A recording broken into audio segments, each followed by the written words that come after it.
But anyways, let me just go ahead and read this Word of God. 23. Kaya sinabi ni Jesus sa kanyang mga alagad, sinasabi ko sa inyo ang totoo. Napakahirap para sa isang mayaman ang makapasok sa kaharian ng langit. Verse 24. Mas madali pang makapasok ang kamelyo sa butas ng karayom kaysa sa makapasok ang isang mayaman sa kaharian ng Diyos. Medyo malalim siya. Napakaganda niya. Sa utak ko po, sa pagkakaunawa ko. So, you can take it or leave it. So, what I've got from here is this.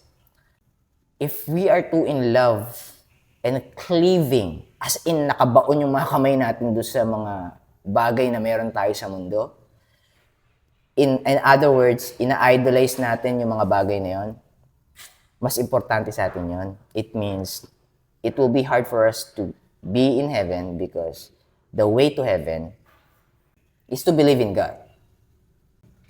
Medyo malalim eh. Baka humaba. Yun yung iniisip ko, baka humaba.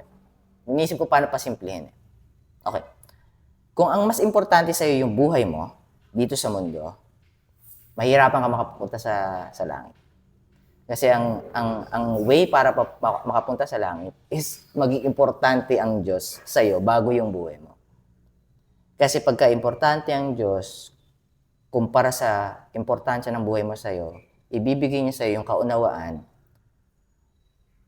paano ka mas mabubuhay dito sa mundo ng mas maayos ayon sa kalooban niya.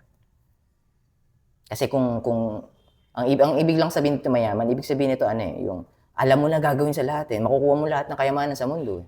Or maganda naman status mo sa buhay ngayon. Hindi ka naman naghihirap So, bakit ako makikinig sa Diyos? Hindi, okay na ako dito.